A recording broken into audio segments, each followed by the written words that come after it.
and Mary Trevelyan. It's a great honor for us to finally welcome you here in person. Last year, we had the opportunity to welcome you to the conference, albeit online. But we are all too happy to have you visit us this time and to deliver the keynote in person. So thank you very much for taking the time to grace this conference of ours. And I wish you a very pleasant visit to Vietnam and pleasant stay in Ho Chi Minh City.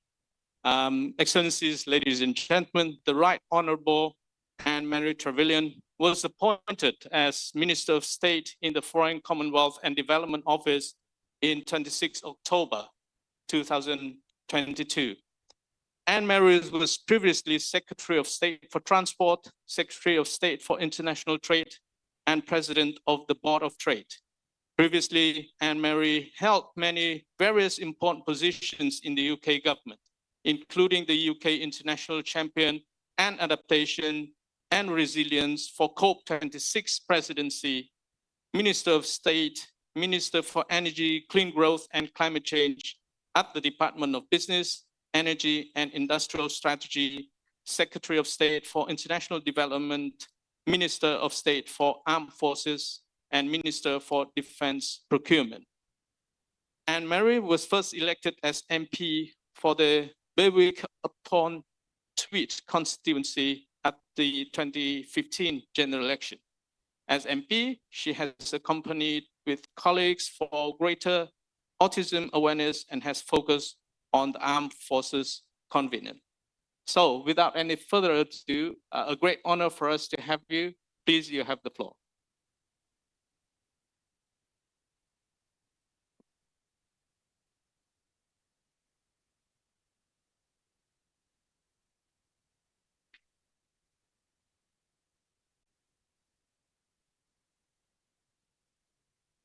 Can you kindly press the mic? Is that better? I have such a loud voice, I Wonderful. forget. Thank you so much. It's such a pleasure to be here in person. As you say, last year I was able to beam in and frustrated not to be here. So it's a real pleasure to be here in person to show my support for an area of geopolitical importance to all of us. And I'm especially glad to be here this year because it's the 50th anniversary year of diplomatic relations between the United Kingdom and Vietnam. We are a close partner with Vietnam on maritime security, and we remain committed to strengthening that long-standing collaboration. And I'm here because what happens in the South China Sea matters globally. As you are all aware, almost 60% of global maritime trade passes through the South China Sea. So this makes it vital that all parties enjoy the same freedoms to navigate and exercise in the South China Sea. Russia's illegal invasion of Ukraine last year offers an alarming example of the pain inflicted when supply chains are disrupted by conflict. Rising energy and food prices are harming the world's most vulnerable people. Like you, the UK is committed to avoiding any such outcome in this region. We seek to preserve a free and open Indo-Pacific. We want to deepen relationships with our partners, support sustainable development, and tackle the shared challenges that we all face. So what does this mean for the South China Sea? It means supporting stability and working together on climate change. It also means establishing and maintaining open lines of communication, because this is the most effective way of managing tensions. Failing to do so risks escalation. You in this region know more than anyone the potentially catastrophic consequences that this could have. So as the UK deepens its long-term partnership with ASEAN and others in the Indo-Pacific, we are committed to helping you to de-escalate tensions and to maintain that all-important stability. So that is why our commitment to the UN Convention of the Law of the Sea is unwavering. Last year, on its 40th anniversary, I reiterated the important role that UNCLOS plays in setting the legal framework for activities in our seas and oceans. The UK takes no sides in the sovereignty disputes in the South China Sea, but we oppose any activity that undermines or threatens UNCLOS's authority, including attempts to legitimize incompatible maritime claims. The recent instances of unsafe conduct against Vietnamese and Filipino vessels has demonstrated the serious risks posed to regional peace and stability. When we see actions that violate UNCLOS, we will call them out, as we did following events around the Second Thomas Shoal this week. And we will support our partners to shine a light on this so-called grey zone activity that creates tensions and risks escalation. Our ambassador in Manila joined partners this July in reiterating that the 2016 arbitral award is a significant milestone in resolving disputes peacefully and is legally binding on China and the Philippines. So we call on both parties to abide by the findings of those proceedings. Now, our partnership with ASEAN supports our shared commitment for a free and open Indo-Pacific. We respect and admire the central role that ASEAN has played in maintaining that regional stability and prosperity. And we look forward to working with you on advancing the ASEAN outlook on the Indo-Pacific, with maritime cooperation being a key pillar. We also congratulate ASEAN on issuing its first maritime outlook and holding its first maritime solidarity exercise.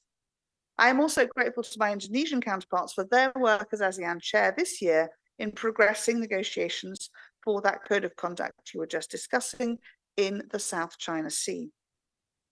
The UK strongly believes in the need for a code of conduct that is consistent with UNCLOS and reflects the interests and guarantees the rights and freedoms of all parties, including third countries.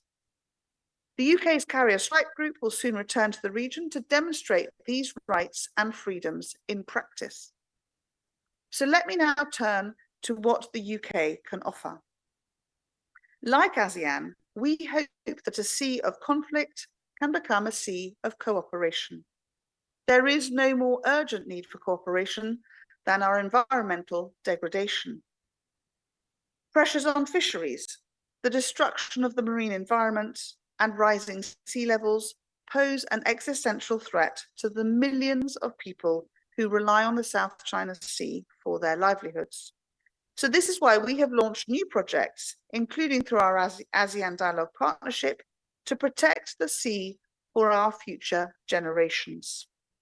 Our Just Energy Transition Partnerships, signed with Vietnam and Indonesia, encourage the early retirement of high-emitting coal-fired power stations, investment in renewable energy, and overcoming barriers to support an inclusive and just transition.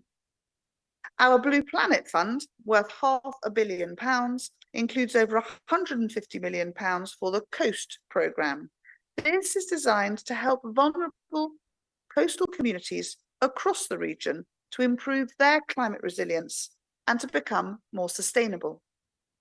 Other Blue Planet Fund programmes focus on tackling plastic pollution, a key ASEAN objective, testing innovative mechanisms to mobilise blue finance, protecting coral reefs, and commissioning studies into the impact of climate security risks. Furthermore, to sustain the South China Sea's vital role as a provider for fish and livelihoods, this year the UK announced funding of £2.5 million on illegal, unreported and unregulated fishing, another key priority for the ASEAN Maritime Outlook. This support will help the coastal communities, fragile ocean ecosystems and global food supply chains that face devastation. We have already started this work with partners in the Philippines, and we want to expand the scope of similar practical projects with countries in this region, including here in Vietnam.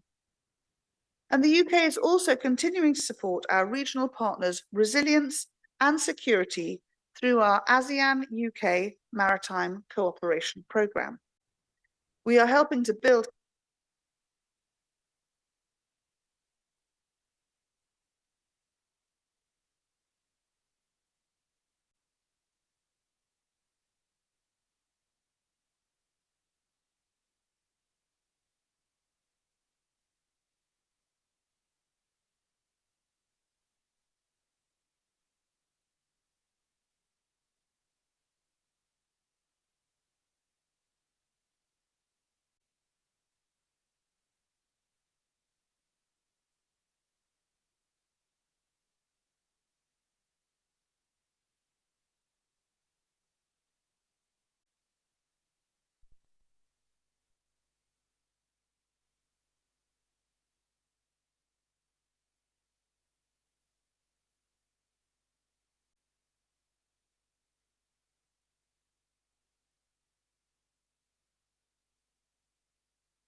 several high-profile incidents in the past 6 months. I'm interested to hear your perspective on what countries within the South China Sea, but especially China, can do to address the significant trust deficit that exists between China and regional claimants. Thank you. And interestingly, listening to some of the discussion, panel discussion earlier, I think everyone working together around a code of conduct, which is practicable and indeed is resourced to be measured and held accountable, is going to be critical. And I think the work that ASEAN has been doing on that is both impressive and should be supported by everyone to find something that's really viable. The reality is that, as I say, and we almost say it flippantly sometimes, we want to see a free and open Indo-Pacific.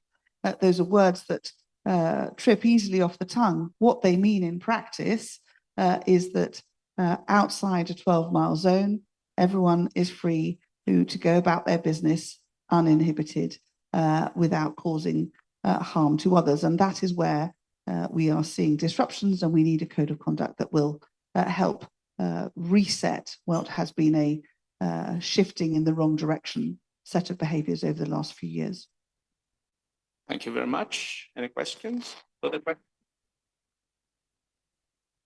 Yes, the gentleman on my right-hand side, please go ahead. Thank you. Andre Smith from the ICRC. Thank you for those remarks, especially in relation to, I think, supply chains and the consequences of the efforts of states not working out to resolve conflict. I would want to quote, I think the wording used was catastrophic consequences. And I'm very encouraged to hear those words, because there seems to be a lot of focus on the positioning of states, their rights and their disputes. Yet it seems that the quantification of humanitarian consequences of not resolving these disputes is very much untouched. So therefore, I'm very encouraged by the remarks, and maybe partly a comment, but also a question: how can more be done? How can more be done so that we quantify the potential cost of not resolving these disputes? Already mentioned this morning was undersea cables, food supply chains, fishermen, livelihoods of fishing communities, the disruption of trade, but potentially catastrophic. If somebody is not able to access healthcare, to access their bank account, to access their pay because of an impact on an undersea cable. So really just a question in that regard: how can more be done to encourage states not only look at the disputes, but also realistically quantify the cost of not resolving these disputes from a humanitarian perspective? Thank you. It's such an important question, and I think one that as a global commons we haven't perhaps got our heads around. We saw just through the disruptions to supply chains caused by COVID and the closure of borders, and where producers of all sorts had to change the way they did it to protect their workforces. We saw enormous impacts on those global supply chains just with that, where everyone was trying their best to make it still work, but within those limitations. And we were able to make some quantifications of that. I think what we've seen as a result of that globally is countries becoming aware that they need to be more resilient and think about having a broader mix of supply chains in order to avoid a disruption that could occur. But the reality is that if the South China Seas, if the Indo-Pacific doesn't have free and open flows of trade on and indeed below the surface, the statistics are huge and terrifying. Those impacts are enormous, and I think you're exactly right. The digital challenge, thinking about 98% of all 99.9 whatever it is digital data flowing, we have all taken that for granted now, but it reaches through to every aspect of our lives, and every aspect of every citizen's life. So whilst the bank at a macro level understands and has protections, if a cable is cut or disrupted, we've seen it occasionally. If a fisherman's anchor catches a cable, the disruption it can cause. The tools that we have to both protect and indeed restore are perhaps not at the level they need to be, and that's within the confines of error rather than conscious decision. So I think we absolutely, as a global commons, need to be much more proactive in understanding the impacts, and it's for our businesses, I think, to step up and think about it too. I think COVID demonstrated that we had not been testing ourselves at every level as to what disruption could cause. So we need to do that, and in doing that, the quantification of the risk, of which, of course, the most vulnerable are always going to be at the sharp end of any outcome. We need to perhaps reassess how we build that. So I think we have started around some resilience on some supply chains, but I think you're absolutely right. There is a much broader question, not only around food and energy supplies, which move daily to and fro on the surface, but all that invisible digital data, which is what holds so much of our modern economic prosperity in hold. So I think it's a very fair challenge, and I think every government, every business needs to be thinking more actively about those risks. Okay, I have the next two gentlemen on my left-hand side, Murray first, and then Director General Phước Anh. Murray, go ahead. So, Madam Secretary, thank you very much for your comments. Can you speak a little closer to the mic, please? Yeah, you too close. You meant, I don't want to create a diplomatic incident, but you did say that, the UK takes a neutral position on the ownership of the islands.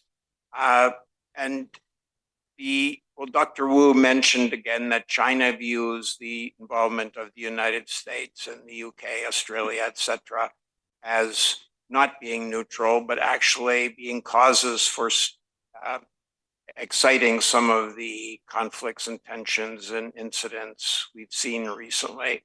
Can you comment on how you can be neutral and then be blamed by the other side for causing these incidents? Thank you. Please go ahead with the second question. And yes, Phước Anh. Yes. Trust is the key, or is the bedrock for the solution of the South China Sea issue. However, it seems like there are still different views of the intention of outside countries. Even though it is regularly reiterated that the intention is to work for the peace and the stability in the region.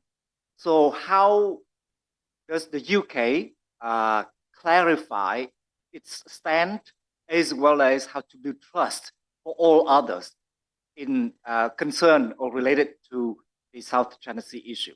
Thank you. Thank you very much. And maybe we can take one more question from an online audience. Can you comment on the 5 power defense arrangements' role in contributing to the maritime security and stability of Southeast Asia? Thank you. I think all very strongly interrelated. So I think to the first question, as I set out in my remarks, we choose to rely on UNCLOS. We consider it to be the arbiter and the place within which we would like to see every country bring forward disputes. We don't have an opinion on disputes. Disputes happen all the time, in lots of different areas. The UNCLOS framework is the one where we, the UK, consider is the right place for those disputes to be taken, as indeed they have been, and that to the gentleman behind you's point about trust, that actually if the UNCLOS decision once set, that is the decision that we all stand by and agree with, and then allow to stand, so that the rules that flow from that around 12-mile territorial waters versus EEZs, within which, to the gentleman's point about trust, the EEZ, everyone's free to come and go within it without causing harm and going about their daily business, whereas within the 12-mile territorial waters, of course, there is the nation the national framework of rules and regulations that everyone else has to abide by. So I think that's where the UK vests our trust in that UNCLOS system, and we therefore encourage all others to do the same. We consider it's the best that we have. It's been going, as I say, 40 years, and it works, but it requires all parties to consider that to be right. We don't wish to, intervene or have an opinion on the dispute of between any parties. The UNCLOS decision is the one that we would set out. But to the point from the Lowy Institute in Sydney on the screen, the 5 power defence arrangements is a very, very long-standing one, where the UK is involved with Malaysia and others. And again, it's about supporting, friends and allies around those normal, if you like, maritime security issues, and a long-standing agreement to support. And we do a lot of work. I was in Malaysia just the other day talking to the teams about the sort of, I mentioned it, maritime domain awareness, those sorts of technical assistance training, but they come with it to the point that other security arrangements, unlike the Quad and AUKUS, so the Quad, a different construct of nations working together to support each other around maritime security, shared skills and resources. And again, AUKUS mentioned a relatively new arrangement between Australia, the US and us. We bringing our technical expertise in nuclear-powered submarines to help the Australians grow their next generation of submarines so that they can continue to do the work they want to do in the region as part of their defence and maritime commitments. So I think these are exactly the point. They're around trust. There are many different sets of relationships, long-standing, newer. They're all about working together to assure the ability of the global commons to be able to move our goods and people, energy around the world across our enormous waterways, knowing that we can do so safely, so that our businesses can assure the prosperity of all our nations.